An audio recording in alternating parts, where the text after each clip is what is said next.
Un saludo, profesor Carlos Minay. En esta oportunidad, mi grupo y yo expondremos sobre el taller virtual número 1 de construcción. Buenas tardes, profesor. En esta oportunidad me tocó exponer lo que son materiales de protección personal. Bueno, una pequeña introducción. La industria de la construcción es una fuente principal en la economía, ya que integra otras actividades complementarias directas, indirectas o especializadas. Bueno, asimismo en este sector encontramos muchos factores que son accidentes, tanto leves o graves. Para ello utilizaremos o comentaré acerca de estos materiales para prevenir todo ese tipo de accidentes. Bueno, un claro ejemplo aquí, el trabajador sin ningún arnés o ninguna protección segura está haciendo sus trabajos de día a día. En la otra imagen se puede observar un desorden total, lo que causaría problemas o accidentes en los trabajadores. También asimismo encontramos en lo que son enfermedades laborales, por manipular o por ejemplo estar utilizando un aerosol tóxico que puede dañarnos los pulmones. Definiciones. Bueno, los materiales de protección que encontramos son el casco, el guante, lentes. Una definición de casco. El casco pues nos protege de sufrir algún daño, accidente en la cabeza, ya que nos protege de unas caídas más o menos de una protección de 5 kilogramos. El guante nos ayuda a manipular, a hacer trabajos como por ejemplo en la electricidad, está manipulando un concreto, o sea, nos protege de algunos cortes, de sufrir cortes. También tenemos el lentes o gafas. Los lentes nos ayudan a protegernos la vista, ya que al hacer algún trabajo, por ejemplo, de cortes de acero, nos pueden entrar ese es los astillones a los ojos y provocarnos algún accidente, ¿no? También tenemos las botas de seguridad, las orejeras, los tapones. Las botas de seguridad nos sirven para protegernos los pies, ya que cuentan con un acero en la punta que tiene una resistencia de 20 kilogramos. También las orejeras, las orejeras son más que nada cuando vamos a trabajar en donde que es o más intenso el sonido. Los tapones cuando el sonido es menos al 30 dB. O sea, puede ser en unos trabajos de compactación donde no haya mucho sonido. Protección de aerosol. Protección de aerosol también nos sirve para, como hace un rato lo mencioné, para protegernos los pulmones, para no sufrir esas enfermedades. Trajes de protección nos sirven para estar más cómodos en el trabajo y también para que nos puedan identificar si estamos haciendo trabajos de maquinaria. Chaleco reflexivo, lo mismo, ya que tiene cintas reflexivas que hacen que en los avisos o los espejos de los choferes sea más reflexivo y nos puedan identificar que estamos trabajando en esa área. El arnés para hacer trabajos en lo que es altura, máscara para soldar también para no tener problemas en los ojos al momento de soldar, ya que el reflejo es muy irritante para los ojos. Mi nombre es Abel Turpe y continuaré con la exposición. Para esta oportunidad de la seguridad durante la construcción, nos regiremos sobre la norma G050, en el cual nos considera las especificaciones mínimas indispensables para la seguridad dentro de las actividades de la construcción civil. En esta oportunidad vamos a hablar sobre los tipos de mascarillas que tenemos. En este caso presentamos 3 tipos de mascarillas: respirador de la marca 3M, la referencia 6200, en el cual es una mascarilla que el cual deben usar aquellos trabajadores que trabajan en el área de pintura para evitar la inhalación de los gases químicos, ya sea como de la pintura o de la barras o thinner. La mascarilla 3M con referencia al 8247, en el cual lo utilizan los trabajadores que trabajan con cemento para evitar la inhalación de los polvos químicos que este emite. Y la mascarilla 3M referencia al 9010, en el cual es usado por todos los trabajadores o empleados, no importa la labor que hagan, para evitar el tema de propagación COVID y así mismo la inhalación de algunos polvos químicos. También tenemos las botas dieléctricas, en el cual nos previenen de descargas eléctricas. Las botas de protección contra la penetración de objetos punzocortantes, como su mismo nombre dice, nos evitan el tema de accidentes como accidentes con clavos o que nos caiga algún objeto pesante sobre nuestras botas. Y las botas de protección impermeable, en el cual son indispensables para aquellos que están trabajando dentro del concreto. Los cascos, bueno, el casco es indispensable para todo trabajador. Lo único que se diferencia son los tipos de colores, ya sean blancos, que son usados por jefes o personal de alto rango, como ingenieros o arquitectos; el casco amarillo, que son usados por los trabajadores obreros en común; el casco azul, que son aquellos encargados de las instalaciones sanitarias o los plomeros.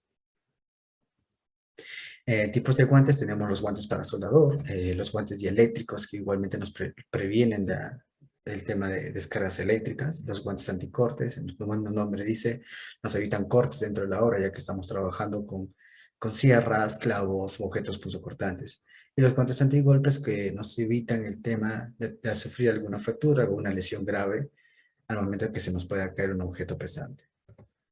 En tipos, en tipos de lentes, tenemos los lentes industriales de color ámbar, que son buenos para el trabajo nocturno; los lentes industriales de sol, que son buenos para el trabajo de día, para evitar la radiación UV; y los guantes de soldador, que obviamente se utilizan nos protege la vista de las chispas que estos pueden emitir al momento de soldar o trabajar con el esmeril. Tenemos tapones que nos protegen de 24 decibeles y tapones de copa que nos protegen de 30 decibeles, ya cuando se trabaja con maquinaria que emiten bastante cantidad de ruido. Las ventajas, bueno, las ventajas de usar EPPs obviamente nos previenen de muchos accidentes, nos mantienen mucho más seguro al momento de estar realizando actividades dentro de la obra. Nos pueden proteger al momento de que se pueda caer algún objeto en la cabeza o ya sea en las manos o los pies. Y bueno, las desventajas de no usarlo, en este caso, nos indican que puede ocurrir un accidente grave, ya sea hasta la muerte, ¿no? Por ejemplo, podemos ver en la imagen que unos señores trabajando en el área de pintura sin usar arnés, casco, pinturas o alguna mascarilla que le evite inhalar los gases tóxicos. El proceso constructivo. Bueno, dentro de la obra se les indica, obviamente, a los trabajadores que usen siempre la mascarilla para evitar la propagación COVID y que usen sus EPPs correctamente para evitar algún desastre. Asimismo, tenemos anuncios preventivos en base al área en base a la actividad que se está realizando, e indican también a los trabajadores de usar el EPP.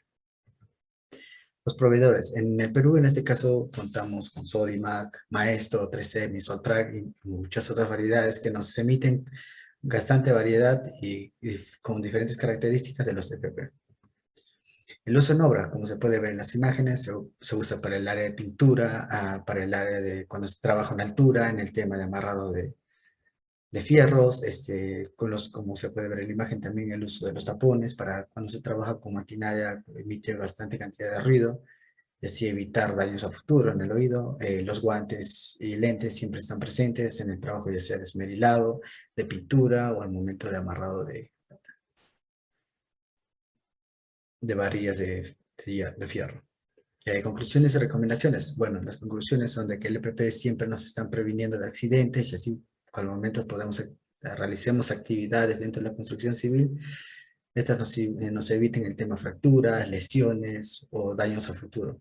Las recomendaciones siempre son seguir al ras del pie cada una de las indicaciones, llevar siempre el casco, guantes y los lentes de seguridad, siempre usar los respiradores, ya sea el área que se trabaja, y siempre usar la mascarilla para evitar en esa oportunidad la propagación COVID. Eso ha sido todo. Gracias. Buenas tardes, profesor. En esta ocasión me tocó exponer maquinarias y equipos pesados en el movimiento de tierra.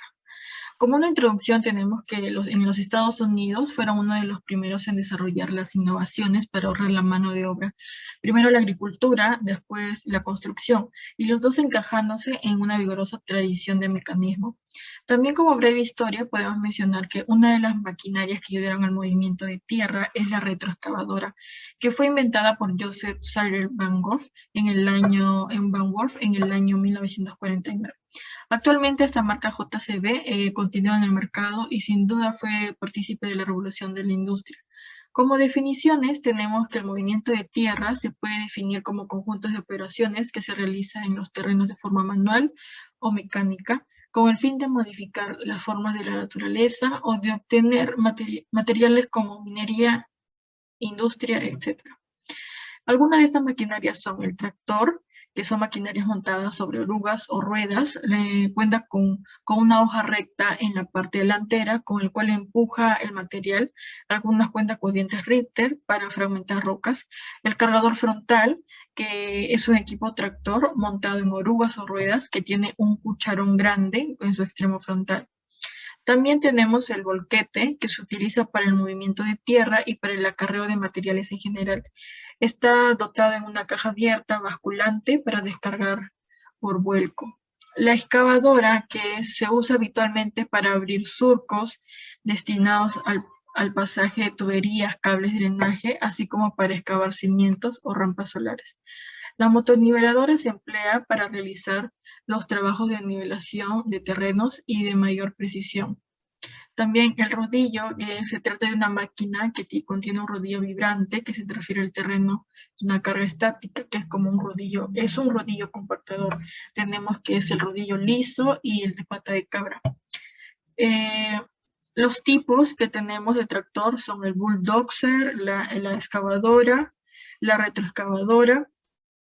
En cargador frontal tenemos de tipo mini cargadoras especiales con neumáticos, con movimientos de cadena o oruga, movimientos elípticos con motores explosivos o motores neumáticos y articuladas. En el volquete tenemos según su volumen de la tolva, según el número de ejes que posee, según el uso que se les da y el tipo de carga. Como excavadoras tenemos varios tipos, como la excavadora de oruga, la excavadora de ruedas, mini excavadoras, excavadoras de largo alcance, excavadoras hidráulicas y dragas excavadoras.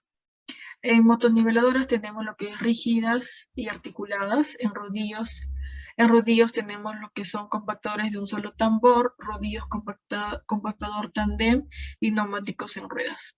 Ventajas, que son máquinas de gran capacidad y volumen, que se pueden realizar trabajos en lugares difíciles. Y como desventajas tenemos que producen ruido, sus repuestos y mantenimientos son costosos, el costo de adquisición es elevado y también que el mantenimiento por personal es calificado. Como procedimiento constructivo es que el procedimiento constructivo correcto y habitual del movimiento de tierras es el siguiente. Primero es el despiece y el desbroce. Es decir, esta acción se realiza en la superficie del terreno para limpiar arbustos, plantas, árboles y basura que pueda haber. Después seguimos con el replanteo, que es que el replanteo es donde se va a ubicar las rampas para la entrada, la salida de camiones y delimita la área de ubicación. Por último tenemos que es la excavación, que es la fase que se puede realizar en medios manuales utilizando pico y pala o de forma mecánica con la maquinaria adecuada para ello. Gracias. Soy Arnie, a continuación hablaré sobre los proveedores de maquinaria de movimiento de tierras en el Perú. Hemos seleccionado 4 empresas, de las cuales en su mayoría se encuentran en Lima. Tienen como principal servicio el alquiler y venta de maquinaria de movimiento de tierras. Tenemos en primer lugar a Ferreiros CAT, que es una empresa con más de 15 años de experiencia. Su principal ventaja es que es un distribuidor autorizado de Caterpillar. Nos presenta maquinarias como motoniveladores, tractores cargadores frontales, excavadoras y martillos hidráulicos. Tenemos a Rentrek, que es una empresa con más de 30 años de experiencia, que nos brinda maquinarias como excavadoras, cargadores frontales, tractores de oruga, camiones, volquetes, rodillos compactadores. Y su principal ventaja es que tiene oficinas en Lima, Pucallpa y Miami. También tenemos a Virorex Air, que es una empresa con más de 15 años de experiencia, enfocada en el sector de la construcción y minería. Presenta maquinarias como excavadoras, cargadores frontales, retroexcavadoras, motoniveladoras y excavadoras de túnel. Y por último tenemos a Fair Ingeniería y Construcción, que es una empresa con 12 años de experiencia, que nos presenta maquinarias como tractores de oruga, motoniveladoras, volquete 15 metros cúbicos, tractores de cama baja y excavadores hidráulicos. Y es una empresa enfocada en el sector de la construcción. A continuación hablaremos sobre los usos de las maquinarias en obra. Para ello es pertinente mencionar la norma NTP 126, y aquí podemos ver el uso de la retroexcavadora, que es principalmente para abrir zanjas destinadas a las tuberías, cables y drenajes. También es empleada para el acarreo y levantamiento de montículos de sedimentos o tierra. La excavadora es principalmente usada para perforación de hormigón, taladro de hoyo, demolición, limpieza de canales y ríos. Y las tractores de oruga son usadas con frecuencia al inicio del proyecto abriendo sendas. Y tenemos acá la motoniveladora, que es principalmente usada para la nivelación de terrenos, construcción de caminos y limpieza de zanjas, empleada frecuentemente para la construcción de carreteras. Los cargadores frontales son empleados para manejo y carga de materiales. Y por último tenemos la draga de tolva continua, que es usado específicamente para excavar material debajo del nivel del agua, empleado para la excavación para futuros puentes o muelles, principalmente para la elaboración de los cimientos. A continuación hablaremos sobre un ejemplo de ello, que es justamente que se dio en la isla Palmera, ubicada en Dubái, en el cual se puede ver el uso de dragadoras para la succión del lecho marino y posteriormente depositarlo en el lugar adecuado de la isla Palmera. Como se puede presenciar justamente aquí, es el uso de excavadoras para el correcto posicionamiento de las rocas en el rompeolas, que se puede ver a la excavadora sacando las piedras para colocarlos en el lugar adecuado, que es alrededor de la zona perimetral de la isla. También, por otro lado, tenemos el Burj Al Arab, que también se encuentra en Dubái, que es una edificación que también fue edificada en una isla artificial, ya que se puede ver en la imagen un uso de excavadoras para remover la arena de zona de edificación de la isla artificial. En cuanto a recomendaciones, es de vital importancia conocer el proceso o los requerimientos de nuestro proyecto para poder determinar cuáles son las maquinarias que vamos a utilizar durante todo el proceso.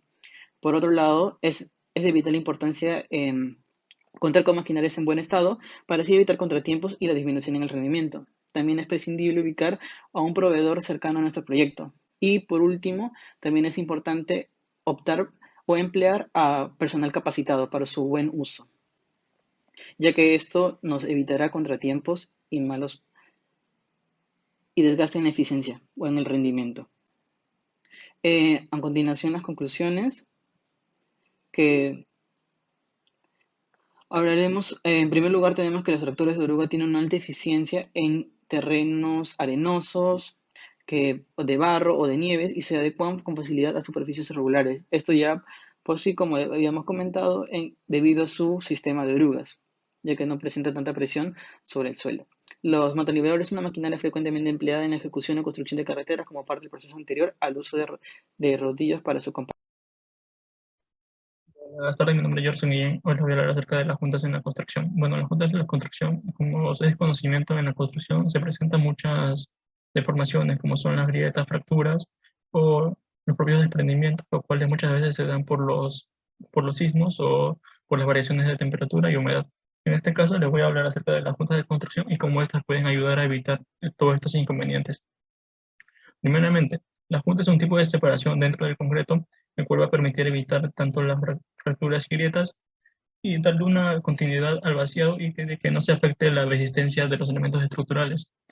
Muchas veces estas grietas aparecen por los cambios, como se dijo, de temperatura o humedad, pero también se aparece por el endurecimiento del concreto y la contracción que sucede en este. Las juntas de construcción, bueno, estas juntas son el punto de encuentro entre dos vaciados, el vaciado nuevo y el vaciado antiguo, como se puede apreciar acá en la imagen y en medio de la junta. En las juntas de dilatación, estos son utilizados en lugares donde hay mucha variación de temperatura y de igual manera también son utilizados para unir dos estructuras de diferente espesor. En la junta de separación sísmica, esta es la separación que va a haber entre dos estructuras de una misma edificación, estructuras diferentes que pueden ser en forma de L, las cuales van a trabajar de manera independiente y así cuando hay un sismo, estas no se choquen ni se destruyan. En las juntas de expansión, estas juntas permiten absorber el movimiento durante toda la vida útil de la obra y de igual manera van a independizar cada una de sus estructuras, tanto horizontales como verticales. De esta manera se evitan los choques y posibles fracturas y grietas. Algunas propiedades que presentan las juntas es que son relativamente impermeables, permanecen en contacto con las caras de las articulaciones, no se van a ablandar en el momento de estar expuestas a altas temperaturas, tienen suficiente espacio para transmitir los esfuerzos de corte y son deformables, es decir, van a trabajar de manera adecuada con lo que son los movimientos, la velocidad o sea, el propio peso que se puede presentar en estas edificaciones. Algunas ventajas es que evitan las fisuras, grietas y desprendimientos. Permite darle mayor durabilidad a los pavimentos, absorbe las tensiones que se puedan presentar en el hormigón, permite ver el tiempo y pueden evitar diferentes esfuerzos como son la retracción tanto hidráulica como térmica, que en muchos casos es por lo que mayormente aparecen las grietas. Si podemos hacer un comparativo, sería con las juntas de caucho, debido a que estas juntas tienen similares propiedades a las juntas ya dichas anteriormente, solo que estas juntas se van a utilizar cuando estén presentes los productos químicos o las grasas o los aceites o los rayos UV. Estas juntas de caucho también trabajan de manera adecuada ante los cambios bruscos de temperatura o pueden trabajar con bastante peso, tanto horizontal como vertical, aguantan de manera adecuada. Una de las ventajas es que no es muy comercial, por lo que el precio es muy alto, podría ser muy alto, y por lo cual se optan mayormente por una junta de expansión, una junta de dilatación o una junta de separación sísmica. El proceso constructivo. Como primer paso es el cerrado de las juntas, es decir, que el concreto, una vez que esté endurecido o medio endurecer, con la ayuda de una máquina especializada, introducimos una lámina y luego pasar a introducir la junta. Como segundo paso, mediante materiales adhesivos, adherir de manera adecuada la junta con el concreto. Y como tercer paso, limpiar ese espacio de la junta para que no haya problemas al momento de la adherencia de la junta al concreto. Aquí podemos ver unos usos en obra: el piso es concreto, juntas de dilatación en la construcción, juntas sísmicas en la construcción. Podemos ver cómo están trabajando de manera independiente las estructuras. De igual manera acá, trabajan de manera independiente y se evitan las grietas. Algunas recomendaciones que se podrían dar es que las superficies de las juntas siempre deben estar limpias. En el caso de los pisos de pavimento, las juntas deberán ubicarse en el tercio central del área donde se trabaja. En la construcción, las juntas deberán permitir que a través de estas se pueda transferir esfuerzos de corte y otros fuerzas que se puedan presentar en el proceso de la obra. Las juntas de construcción deben estar hechas y ubicadas de manera adecuada, de modo que no afecten los elementos estructurales. De esta manera tienen que estar siempre prevista por un diseñador. Algunas conclusiones que podemos dar es que podemos concluir que debido a que las juntas de construcción tienen una naturaleza crítica, estas deberán ser ubicadas y especificadas por un diseñador. También podemos concluir que estas juntas deberán ser ubicadas en lugares específicos para de esta manera evitar las restricciones en el movimiento. Y se deberá utilizar diferentes tipos de juntas en los diferentes tipos de edificaciones, como se ha visto anteriormente, que se pueden utilizar solamente en puentes, pavimentos o edificaciones, etc. Gracias.